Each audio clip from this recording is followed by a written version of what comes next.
Yanongeye ndabasuhuje abantu bari bategereje indi internet y'ubuntu bambaza ngo ni nyibahe nyibagezeho. Ubu ngubu aka niko kanya ko kuba bakurikiza amabwiriza ngiye kukubwira uburyo wayisetingamo ukiyifungura muri Play Store.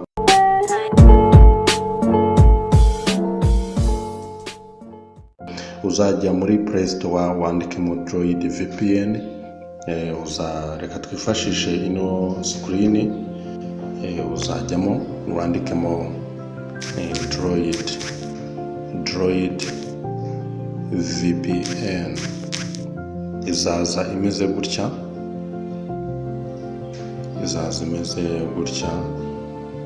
kugira ngo urimo kuyireba ni gutya izaba imeze. Rero nuyifungura uzakanda kuri install, ubundi uyinstallingemo, ujye muri tableau, ubundi uyishake cyangwa se hahandi bakubwiye gukanda open, ubundi uhite ukanda open uyifungure, ubundi wuzuzemo ibi ngibi ngiye kukubwira. Ni imibare cyangwa se ni poti zikoreshwa kugira ngo iyi internet ibashe kuba yabona umurongo ukoresha.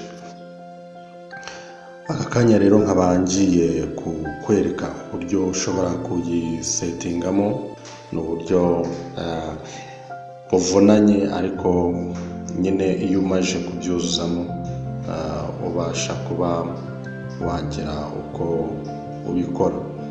Iyo urangije kubisetingamo ni imibare ubundi wuzuzamo gusa, ubundi ugatangira kuyikoresha. Ni application ihoraho, kenshi uzajya uyikoresha, ariko nubona ihagaze uzajya umenya ko megabyte wasabye zashize. Ubundi itanga megabyte 200, ugasaba n'inyongera ya megabyte 100, bahita bayiguha. Kugira ngo rero uyikoreshe, ubundi hari igihe account ufungura amakonti, niyo wafungura amakonti arenze 50 cyangwa se 30, apfa kuba ari account uzajya ukoresha, kuko imwe account yishizeho megabyte uhita wemeza ku yindi account kugira ngo nyine buri account yose ibifiteho megabyte. Ugenda rero wuzuza, iyo za zindi account zose zirangiye uhita ufunguza iyindi. Rero izo zose niyo wazigarukiraho, ariko hari igihe imwe ibifite isaha wenda yasabiweho, akaba aricyo gihe uyikoresha. Genda ugerageza rero account kugira ngo nawe ubashe kuba wayikoresha. Iyo ubonye rero ihagaze uhita umenya ko uri guconnecta ikanga, uhita umenya ko nyine ugomba gukoresha iyindi account. Nta kindi account bisaba, ni username na password ndetse na email. Niyo account uba wakoresha cyangwa se wafunguza. Nagutindiye rero, tugiye kuyifungura. Wowe ikintu uzakora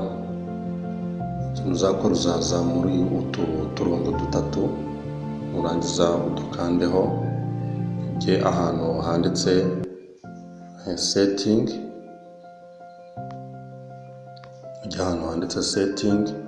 nurangiza kujya ahantu handitse setting uhafungure, ujye ahantu handitse TCP and HTTP, dore ngaha. Nurangiza kuhajya uhafungure, uze wemezemo ibi ngiye kukubwira. Uzaza ujye ahantu bita remote TCP port, ngira ngo uri kuyireba, dore ni iyi ngiyi. Nurangiza uze uyijyeho, uzasanga handitsemo 443, cyangwa harimo n'indi mibare uzayisiba, wandikemo 443. Iyo ni port ishobora gukoreshwa. uze ujye ahantu handitse local TCP port ngaha, nurangiza kwajya wafungure, uzasanga harimo 0, uzayirekeramo igumemo, kandi ahantu ho kwemeza, nurangiza uze ujye kuri remote UDP port, kugira ngo tuyibone nuko tuzasubira inyuma, remote UDP port. Kugira ngo uyibone rero uzaza ukande hano kuri UDP setting, nimwiri numara gukanda kuri UDP setting uzahita uyibona. Dore ngiyi ya mbere, dore ngiyi,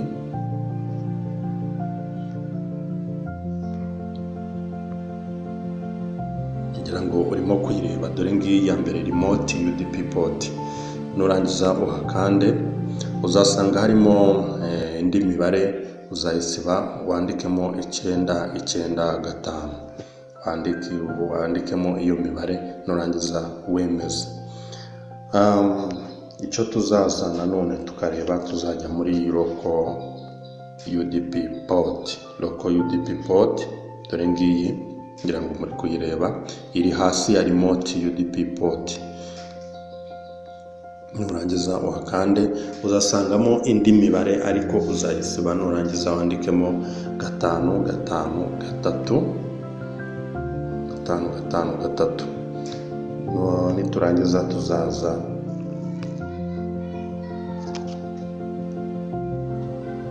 kuri local UDP port, uzasangamo 0, uzasanga handitsemo 0. Nurangiza iyo 0 uzayisiba, nurangiza wandikemo 553. Muri remote UDP port, uzaza usange handitsemo 0, uzayisiba wandikemo 995, wemeze. Tumanuke kuri local UDP port, uzakanda, uzasanga handitsemo 0, uzayisiba wandikemo 553. Nurangiza ibyo kubikora, uzaza umanuke hepfo, ureba ahantu hari UDP connection mode, ariyo choose UDP mode. Dore ngiyi, uzaza bakande, ngira ngo iyi ni uburyo bwo kubereka uburyo ngewe nayisetenzemo, ariko harimo iyindi mibare, ariko iyi ngiyi niyo nagiye nshyiramo.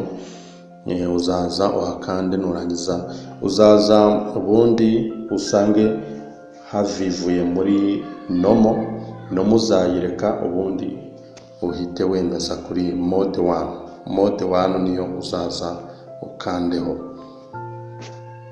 Ikindi, uzaza uvuye kuri choose UDP mode, uzasubira inyuma, tuzasubira inyuma.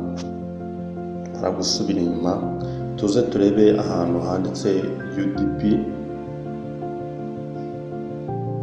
UDP mode 1 setting.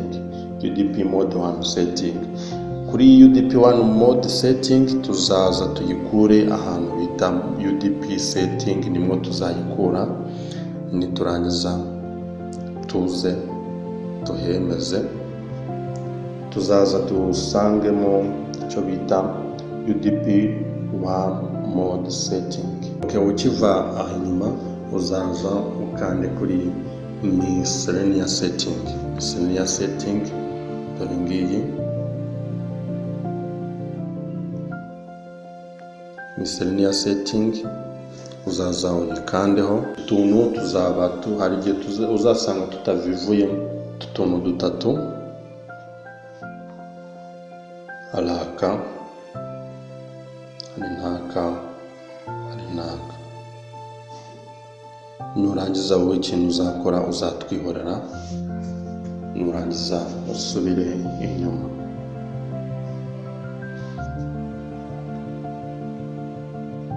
subire inyuma. Nanone hano kugira ngo ubashe kuba wayifungura nuko tuzaza tukagira iki, tugacekinga mega zacu, kareba nimba hari mega dufiteho, uburyo bwo kukwereka ko iyi connection ikora cyane rwose.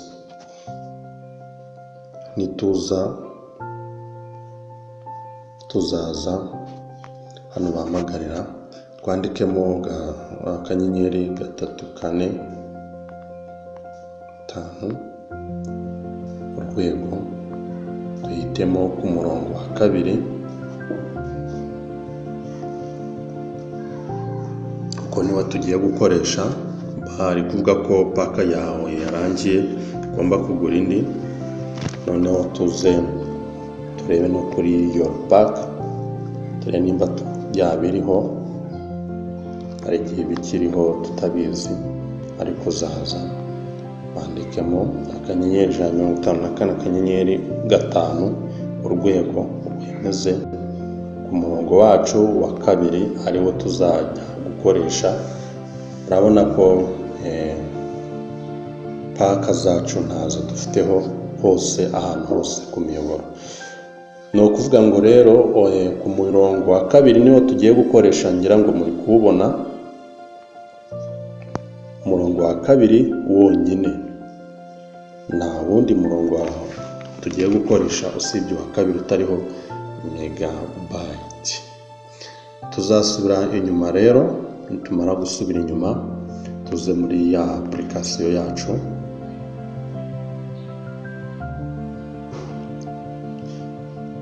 Nitumara gusubira inyuma tuze dufungure data.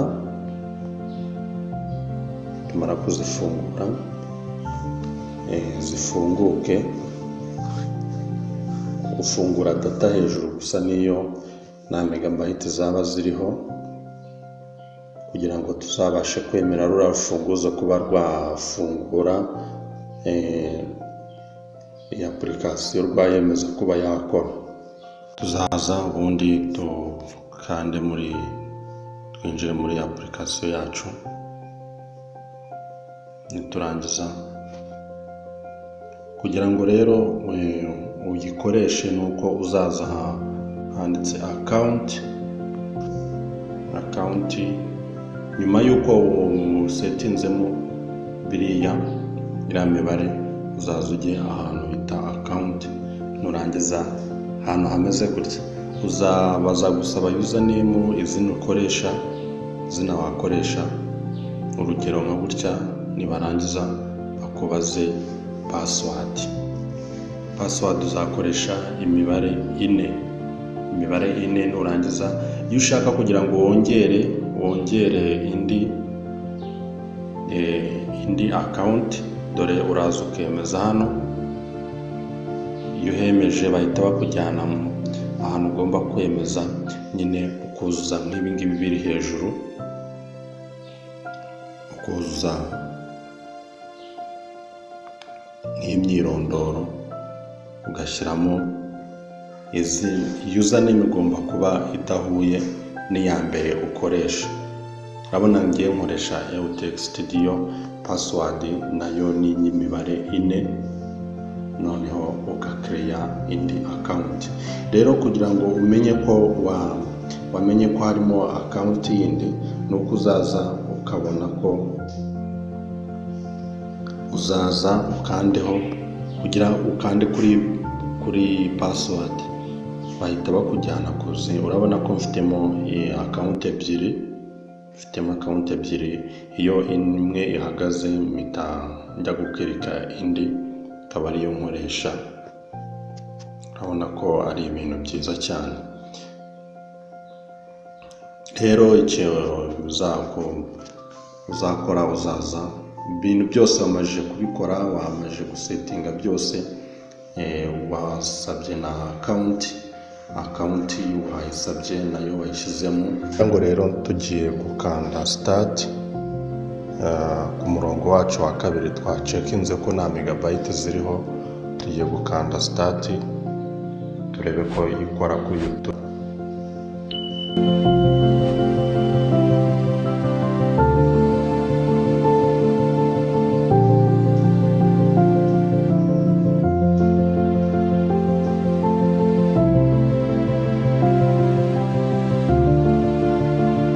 Murabona ko ibaye successful connected. Ubu ngubu twajya kuri YouTube tukareba ko ikunda. Murabona urufunguzo hejuru rurahari.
mu mashuri abanza. Ibi byateye icyuho cy'ibura ry'abarimu mu gihugu hose, bituma leta y'u Rwanda yiyambaza abarimu benshi. Wowe kora subscribe, like na share nimba uri musha kuri iyi channel kugira ngo ibintu birusheho kugenda neza, kugira ngo utazongera gucikwa n'utundi dushya kuri iyi channel.